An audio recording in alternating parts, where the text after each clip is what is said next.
네, 더불어민주당이 대선 공약으로 내세운 사법개혁과 검찰개혁 어디까지 진행되고 있을까요? 한 해를 결산하는 12월 금요일마다 부문별로 점검해 보려고 합니다. 오늘은 국회 법사위 여당 간사인 김용민 더불어민주당 의원과 사법개혁 짚어보겠습니다. 어서 오세요. 네, 안녕하십니까. 자, 사법개혁 여쭤보기 전에 네. 오늘 기사니까요. 권리당과 대의원 비율 1대1로 조정한 안 부결됐습니다. 예상하셨습니까? 뭐 예상이라기보다는 그 1인 1표제에 대해서는 의원들 사이에 제가 아는 한 큰 예. 이견은 없었는데 저도 그렇게 들었습니다만. 예. 그런데 이제 아마 이 과정 관리에서 약간 좀 불안했던 것 아니냐라는 게 이제 지금 사후적으로 뭐 논의가 되고 있습니다. 다만 그건 뭐 좀 더 지켜봐야 될 것 같고 제가 이제 염려되는 것은 이 일들로 인해서 일련의 이런 과정들로 인해서 당 지도부가 리더십을 잃으면 안 된다. 오히려 이럴수록 당 지도부를 중심으로 당이 더 똘똘 뭉쳐서 지금 이 상황들을 해결해 나가야 된다고 생각합니다. 그래서 자칫 지금 당이 분열되는 모습처럼 혹시 비칠까봐 그렇지 않다. 그리고 당 지도부를 중심으로 더 똘똘 뭉쳐야 된다는 걸 좀 강조드리고 싶습니다. 부결의 원인은 뭐라고 생각하세요? 그 부분은 이제 좀 더 논의를 해봐야 될 것 같습니다. 아직은 잘 모르겠어요. 자, 사법개혁 얘기로 넘어가겠습니다. 아직 분석이 안 되신 것 같아서 넘어가는 겁니다. 네네. 대란 전담재판부 설치법하고요. 법 왜곡죄. 이거 가는 겁니까? 다음 주에?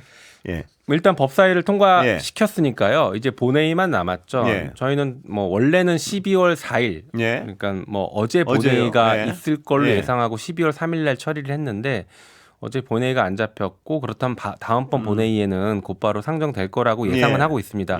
그러나 이 문제는 뭐 당 지도부와 원내 대표단이 최종적으로 의장님과 상의해서 결정할 문제라고는 봐요. 아직 다음 주 일정을 정하신 건 아니군요. 아직 정확히는 안 나왔습니다. 아마 9일 날 본회의가 있을 거로 예상되긴 하는데 정기국회 마지막 날이라서요. 그런데 그때 저희는 이게 상정될 거라고 기대하고 있지만 9일 날이면 다음 주 화요일입니다. 화요일이죠. 기대하고 있지만 당 지도부가 어떤 결정을 할지는 조금 더 지켜봐야 될 것 같습니다. 뭐 야당의 우려는 뭐 어찌 보면 당연한 거고요. 여권에서도 조국 혁신당에서 오늘 어떤 기술적 우려, 그러니까 이런 쪽으로 가야 되지만 이러이러한 위헌 소지가 있어서 나중에 이거 큰일 날 수 있다. 뭐 이런 식의 어떤 의견을 발표했는데 어떻게 보십니까? 일단 뭐 한두 가지 관점으로 말씀드려야 되는데요. 일단 이걸 좀 명확하게 했으면 좋겠습니다. 법률가들은 있는 법으로 세상을 지키는 역할을 하는 것이고요. 정치인들은 새로운 법으로 세상을 바꾸는 역할을 해야 됩니다.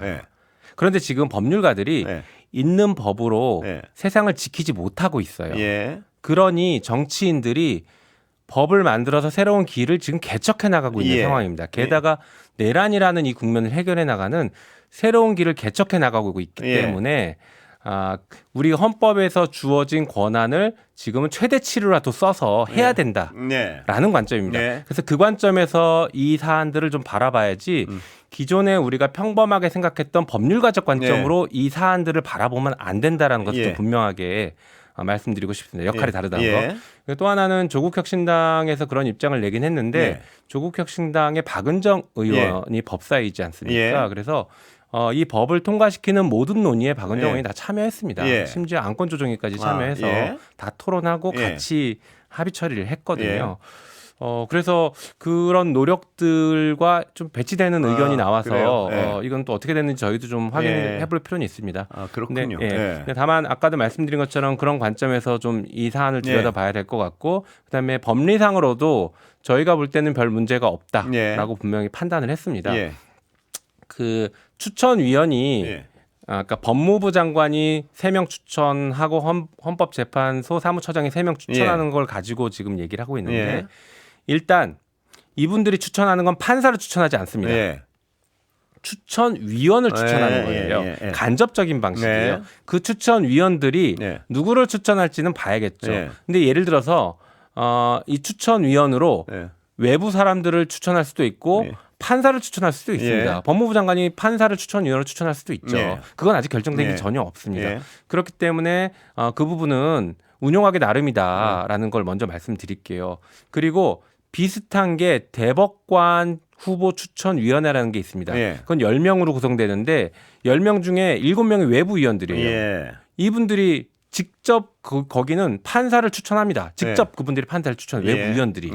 그렇기 때문에 완전히 이미 그건 합헌이라고 우리가 계속 얘기하고 대법관들을 다 그걸로 임명하고 있는데 이제 와서 갑자기 내란 전담 재판부는 안 된다라고 하는 것은 논리 모순이라고 봅니다. 오늘 저도 그 기사로 봤는데요. 읽어보니까 내란 전담 재판부는 안 된다가 아니라 이 어떤 세부 사안을 잘 조율하지 않으면 위헌 판결을 받을 가능성이 있어서 오히려 일이 꼬인다. 뭐 이게 어떤 얘기인 것 같아요. 그럴 가능성에 대한 우려에 대해서 충분히 어떤 인지하셨고 세부적으로 조율을 마쳤다 이런 입장이신 건가요? 그러니까 네네, 뭐 돌다리도 두들고 가자라는 취지의 입장이라고 뭐 이해를 저도 하겠습니다만, 추가 조율이 가능하다고 보십니까? 그러니까 제가 여쭤보고 싶은 건 그거는 이미 저희 법사위 손을 떠났습니다. 그래요. 법사위는 이미 처리했기 때문에 저희는 법사위는 기존 안을 고수할 수밖에 없죠.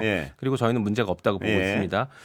그리고 지금 이게 소위 말해서 내란 세력들과 이들을 지지하고 있던 수구 세력들이 가장 표출된 세력들은 사실 법조 카르텔이거든요. 검사와 판사들로 점철되어 있는 이 법조 카르텔이 이 내란 세력들과 오랫동안 유착해 오면서 지금 반격을 하고 있는 그런 상황이에요. 그러면 내란을 종식하려고 하는 민주진보 이 세력들은 정말 힘을 똘똘 뭉쳐서 하나로 합쳐서 이 내란 세력들을 진압해야 됩니다. 일종의 지금 기세 싸움인데 이 기세 싸움을 아주 강하게 진압을 해줘야 되는데 이 안에서 지금 균열이 나오고 있는 것 같은 모습은 저도 바람직하지 않다고 봅니다. 그래서 당 지도부가 이 부분에 대해서 폭넓게 소통을 해서 설득을 해 나가야 될 문제라고 보고 필요하면 저희 법사위도 관련 분들을 뭐 소통하면서 우리 내용들을 잘 설명드리면 될 거라고 생각합니다. 오늘 법원장회의는 어떻게 보세요? 아직 뭐 결과가 나온 건 아닌 것 같은데. 법원장 회의 뭐 법원 내부에서 논의해 볼 수는 있겠죠. 그러나 이 사건을 본질을 바라보려면 적어도 법원장 회의에서 조이대 사퇴해라라는 목소리는 나와줘야 됩니다. 그게 아니라 그렇습니다. 자기들 기득권 여전히 지키기 위해서 그러니까 소위 말해서 우리가 예전에 특검을 처음에 추진할 때 검사들이 많이 반대했어요. 왜냐하면 한번 특검이 되면 전선에서 밀리면 앞으로 계속 특검, 검찰에 불신이 있을 때마다 특검 들어온다. 지금 판사들이 그런 심정일 가능성이 높습니다. 전담재판부가 한번 설치되면 앞으로 중요 사건이 있을 때마다 법원의 불신에 의해서 전담재판부가 만들어질 것이다 라고 아마 생각해서 두려워할 수 있는데 그렇지 않고 국민의 신뢰를 충분히 얻으면 된다고 봅니다. 그리고 이게 굉장히 특이한 상황이잖아요. 법원이 그냥 재판을 정상적으로 잘 진행했고 국민들이 문제가 없다라고 분노하지 않았으면 걱정하지 않았으면 이런 문제가 생기지 않습니다. 그런데 조희대 대법원장 자체가 12.3 비상계엄에 자유롭지 못한 정황들이 드러나고 있어요. 얼마 전에 고소 고발도 됐고요. 그런 상태에서 대법원장이 이끌고 있는 이 대법원에서 진행되고 이 법원에서 진행되고 있는 재판을 막상 중계를 보니까 너무 불안하다라고 느끼고 계신 것이거든요. 그러니까 여기에 대한 대안들을 마련할 필요가 있는 것이죠. 그러나 이렇게 불안함을 법원이 주지 않는다라고 하면 특별재판소나 전담재판소 이런 것들을 굳이 논의할 필요도 저는 없다고 봅니다. 그러니까 김 의원님 말씀하셨지만 법원장회의에서요. 적어도 지도부나 어떤 그동안의 사법부의 어떤 행위에 대한 통렬한 반성이 전제되지 않으면 국민들 설득하기 쉽지 않을 것 같아요. 보면. 맞습니다. 아까도 말씀하셨지만 12.3 당시에 대법원은 무슨 역할을 했고 여기에 대한 어떤 공개와 반성이랄까 뭐가 좀 나와야지 국민들을 설득할 수 있을 텐데요. 맞습니다. 그러니까 조희대 대법원이 특히 이제 조희대 대법원장이 두 가지 큰 잘못을 했죠. 말씀하신 것처럼 12.3 비상계엄 때 국회가 계엄 해제를 하기 전에 법원은 법률 전문가들이니까 이 계엄은 위헌입니다라고 먼저 선언을 해줬어야 돼요. 뒤늦게 계엄 해제하고 나니까 위헌이라고 그것도 한 2, 3일 뒤에 국회 와서 얘기한 게 지금 자기들은 위헌이라고 주장했다고 하는데 이거 독립한 뒤에 독립운동 했다라는 것밖에 안 됩니다. 그리고 그 이후에 그런 오히려 반대로 12월 3일, 4일 요때 그 새벽 1시 전에 12시 33분경에 속보가 나오는데 법원발 속보가 계엄사령관에게 재판이 넘어가니 그 절차들을 지금 검토한다 이런 뉴스가 나왔거든요. 이건 뭐냐면 국민들께서 계엄이 위헌인지 합헌인지 판단이 잘 안 설 때 법원이 합헌이다라고 선언해 준 것과 다름없습니다. 다시 말해서 윤석열의 불법 비상계엄에 법원이 힘을 실어준 것이죠. 그러니까 거기에 대해서 통렬한 반성과 잘못이 있으면 처벌도 받아야 됩니다. 그런데 범행을 공모하지 않았다라고 하더라도 통렬한 반성을 해야죠. 그리고 그 이후에 뭐 했습니까? 그 대통령 후보 갈아치우려고 네. 무리한 재판을 했지 네. 않습니까? 절차 다 위반해가면서 네. 이 두 가지 사안만으로도 조희대 대법원장은 물러나야 됩니다. 예. 그리고 이미 법원 그 노조에서도 예. 물러나라 사퇴해라 이렇게 예. 요구까지 하고 있지 않습니까? 예. 자, 지금 상황에서요. 그런데 아까도 말씀하셨지만 조희대 대법원장은 지금 고발이 돼 있는 상태죠. 네. 그러니까 12.3 당일날 방금 설명해 주신 그 상황에 대한 수사는 이루어져야 된다고 보시는 거 아닌가요? 어떻습니까? 당연하죠. 예. 근데 그게 안 이루어지고 있잖아요. 예. 네, 아직 안 이루어지고 있죠. 그러니까 특검이 이 부분에 대해서 예. 수사를 아직 못 나가고 있는 것으로 예. 보이는데요. 아마 최근에 법원에서 계속 영장을 기각하는 이 흐름 예. 때문에 아마 특검에서도 현재는 신중한 것 아닐까 싶습니다. 예. 그래서 특검이 이 부분을 제대로 수사할 수 있게 저희는 계속 문제 제기를 할 것이고 예. 수사하라고 촉구도 할 것이고요. 그 이후에 그러면 내란 특검이 종료를 한다라고 하면 예. 그 이후에는 어떻게 할 것이냐 이것은 지금 당내에서 논의가 이제 시작됐으니 예. 그 부분은 결론을 빨리 지어야 된다고 봅니다. 특검에 지금 의지는 있다고 보시는 건가요? 예. 특검 자체의 의지는 있다고 예. 보는데 그 안에 있는 예. 검사들 예. 파견 나온 검사들이 의지가 별로 없다라는 그런 제보들이 들어오고 그래요? 있습니다. 예. 그래서 사실상 검찰과 예. 법원에 대한 수사를 사실상 해태하면서 방해하는 것 아니냐라는 예. 이런 내부에서의 문제 제기들도 들려오고 만약 있습니다. 그게 현실이라면요, 사실이고. 네. 그럼 당에서는 어떤 대책이 가능한가요? 이 입법부에서는. 예. 입법부에서는 특검에 대해서는 직접적인 조치를 취하기는 어렵고 예. 저희가 이제 특검법과 관련된 것들은 예. 하더라도 특검에 대해서 직접적으로는 하기는 어렵고 예. 다만 이런 것들은 있죠. 파견된 검사들이 다시 돌아와서 예. 검찰에서 법무부에서 앞으로 향후 이제 인사를 할 건데 예. 그때 특검의 의견을 예. 청취해서 반영하도록 하는 정도를 예. 저는 법무부에 지금 계속 요구하고 있거든요. 예. 그런 것들을 조치를 취해주면 검사들이 특검의 수사 의지와 수사 방향에 그래도 잘 따르려고 하지 않을까 저는 그렇게 예. 생각하고 있습니다. 법 왜곡죄 이것도 역시 위헌을 주장하고 있는데요. 어떻게 네. 보십니까? 법 왜곡죄는 사실은 저는 위헌 논란은 네. 좀 과장된 것이라고 그래요? 봅니다. 예. 그러니까 뭐 이런 얘기들을 하죠. 헌법 103조에 보면 법관은 예. 헌법과 법률에 따라서 양심에 따라. 예. 따라 이제 재판하도록 독립하여 예. 재판한다는데 사법부의 독립을 해치는 건 아니냐라고 예. 하는데요. 양심에 따라가 아주 중요합니다. 예. 법관이 판사가 양심에 따르지 않은 재판을 했을 때는 어떻게 해야 될까요? 예. 아무도 답을 못 하거든요. 예. 법원은 뭐라고 하냐면 양심에 따릅니다. 예. 법관이 그럴 리가 없습니다. 예. 이 얘기만 반복해요. 예. 그렇죠. 그러면 양심에 따르지 않을 때 예. 혹은 그 양심이 국민들의 상식과는 전혀 다른 너무 매우 다를 때. 불공정한 예. 양심이라고 주장할 예. 때 이때 어떻게 할 거냐. 예. 제어 장치가 필요하지 않느냐. 예. 그것이 바로 법 왜곡죄입니다. 예. 법관이 양심에 따르지 않은 것이 명백할 때에는 예. 처벌할 수 있다. 예. 그러니 제발 상식적인 양심에 좀 따라서 판결에 달라라는 예. 것이죠. 법 왜곡죄가 사실은 그 판사나 검사나 수사관들의 이제 처벌을 하는 것이긴 한데 이 사람들을 계속 많이 처벌하는 게 목적인 범죄는 아니에요. 예. 이 법 왜곡죄가 있음으로 인해서 판사나 검사나 수사관들이 자기 직무를 행할 때 그래도 한 번 더 공정하게 하려고 돌아보게 예. 만들고 혹은 상급자가 부당한 짓을 할 때 네. 이 지시는 내가 따를 수 없습니다라는 거부 명분으로 네. 삼는 겁니다. 예방적 효과인 것이에요. 예. 법 왜곡죄는. 이 지시는 법을 왜곡하는 것이다. 맞습니다. 예. 그래서 법 왜곡죄는 예방적 효과를 가져오는 예. 그런 범죄다라고 보시면 됩니다. 그래서 법 왜곡이라는 게 표현이 모호하고 명확하지 않아서 처벌하기 어렵지 않냐라는 네. 주장들이 많아서 네. 저희가 이번에 통과를 시킬 때 네. 법 왜곡의 유형 같은 것들을 세분화 시켰습니다. 그래요? 구체화 시켰습니다. 그래서 법사위는 문제가 없다고 통과시켰는데 네. 그 부분에 대해서 이제 아마 본회의 처리 과정에서 조금 더 뭐 명확하게 하자라고 네. 주장한다라고 하면 조금 더 명확하게 표현하는 것들을 찾아보는 것도 가능하긴 하죠. 예. 근데 이제 또 한편으로는 법원과 검찰은 이런 얘기를 합니다. 예.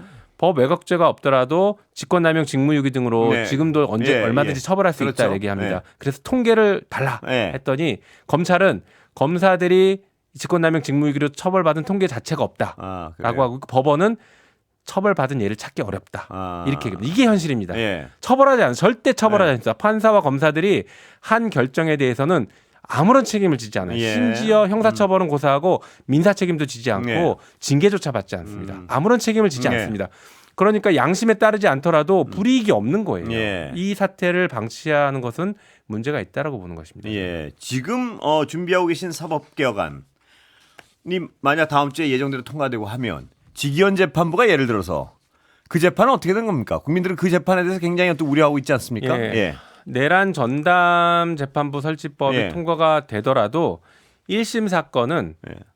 1심 사건은 그대로 다 가져오지 않습니다. 예. 1심 재판부가 판단해서 자기가 직접 재판할 것인지 아니면 전담 재판부로 보낼지를 넘길 것인지. 결정합니다. 예. 예. 저희가 처음에는 1심 재판도 가능한 가져오는 것을 전제로 예. 설계를 하긴 했는데 이 부분에 대해서는 워낙 반론도 많고 네. 뭐 위헌 시비가 네. 있기 때문에 그 부분은 위헌 시비를 최소화하는 방식으로 법원이 직접 결정하는 것으로 네. 했습니다. 예. 현재에도 형사소송법에 따라서 재판부가 재판하다가 관할이 다른 곳으로 이전해야 되면 이송합니다. 예. 그래서 그런 방식을 그대로 차용한 것이니 예. 그 재판부가 직접 결정하게 하는 것은 저희가 볼 땐 문제가 없다고 해서 그렇게 놔뒀습니다. 예. 그리고 우리가 1심 재판과 관련해서는 지금 윤석열 재판만 바라보다 보니 예. 1심 거의 끝나가는데 이거를 1심을 왜 뒀을까라고 네. 보실 수 있습니다. 예. 그러나 지금 얼마 전에 영장 기각됐지만 추경호 의원 같은 경우에 곧 기소될 거라고 저는 봅니다. 예. 그러면 처음부터 시작하는 것이거든요. 네. 추경호 그리고 뭐 다른 앞으로 박성재 전 장관은 그렇죠. 예. 앞으로 추가또 기소될 사람들도 예. 많이 있고 이미 뭐 기소는 됐지만 재판이 아직 거의 이루어지지 않은 사람들 이런 사람들에 대해서는 내란 전담 재판부를 설치해서 재판을 할 필요가 여전히 높다라고 예. 저희는 보고 있습니다. 그래서 1심도 이렇게 예. 하고 이미 진행된 사건은 그 재판부가 결정해서 예. 넘길지 직접 재판할지를 결정하도록 하자 이렇게 하는 것이죠. 직위원 재판부가 지금 우려하는 것 중에 하나. 윤석열 씨가 구속기간 만료돼가지고 풀려나는 거 아니냐. 네. 이거는 어떻게 그 우려는 벗어날 수 있습니까 지금? 지금 구속영장을 발부한 재판부가 직위원 재판부는 아닙니다. 예. 그리고 일반 이적죄로 별도로 기소가 돼서 예. 다른 재판부에서 재판을 또 받고 있거든요. 예. 그리고 최근에 또 위증으로 또 기소를 예. 했죠. 그래서 별건으로 추가 기소됐기 때문에 그 다른 재판부에서 구속영장을 필요하면 발부를 합니다. 예. 그래서 직위원 재판부가 구속기간과 관련해서는 직접적으로 영향력을 행사하기는 어렵지만 예. 다만 구속기간이 끝나기 전에 재판을 마무리 지어라라는 게 또 국민적 예. 열망이니까 그 부분은 저희가 좀 계속 지켜보도록 하겠습니다. 예. 그리고 이번 내란 특별법에는 예. 내란 외환과 관련해서는 구속기간을 현행 6개월에서 1년으로 늘리는 것으로 좀 정리를 해놨습니다. 그것도 늘어나는군요. 네. 예. 그런데 아까 그 말씀하다 그 조희대 대법원장 입건됐다는 사실 알고 계셨습니까? 혹시? 저는 몰랐습니다. 아 그래요. 네, 네. 예, 저번 주 여기 저희도 인터뷰를 통해서 알게 예, 됐는데. 저도 이제 그걸 통해서 이제 알게 된 것인데. 그러면 본인이 지금 피의자 입건된 상태면 그것만으로도 어떻습니까? 이 지금 대법원장 자리를 유지하는 것이 약간 이해 충돌 비슷한 것도 있지 않나 싶은데 어떻게 보십니까? 근데 저희가 사실 이제 예. 일반적으로 입건만 예. 가지고 그렇게 표현하기는 조금 예. 어렵고요. 누군가 고소 고발하면 이제 예. 곧바로 입건이 예. 되니까 근데 그것만 그분은 가지고는 피의자 전환을 냈다는데 그것도 사실 확인이 안 된 거죠. 입건 됐으면 일반적으로 예. 피의자이긴 예. 하죠. 신분 예. 자체가 예. 형사소송법상은. 근데 이제 그것만 가지고 곧바로 우리가 뭐 물러나야 된다 예. 혹은 이해충돌이다라고 바로 평가하기는 어렵지만 예. 그런데 범죄의 가능성이나 정황들을 보면 예. 이미 매우 의심스러운 상황이었던 네. 거죠. 예. 그리고 아까 말씀드렸던 제가 12.3 비상계엄 때 윤석열 편을 들어주는 예. 속보를 냈던 것들 이런 것들을 보면 최소한 예. 이 불법 비상계엄 그러니까 내란에 중요임무종사까지는 아니라 부하 수행까지는 방조 역할을 하는 예. 역할은 했다고 저는 봅니다. 그러니 이 상태면 물러나는 게 맞죠. 예. 여기까지 듣겠습니다. 시간 다 됐습니다. 네. 예. 더불어민주당 김용민 의원이었습니다. 고맙습니다. 감사합니다.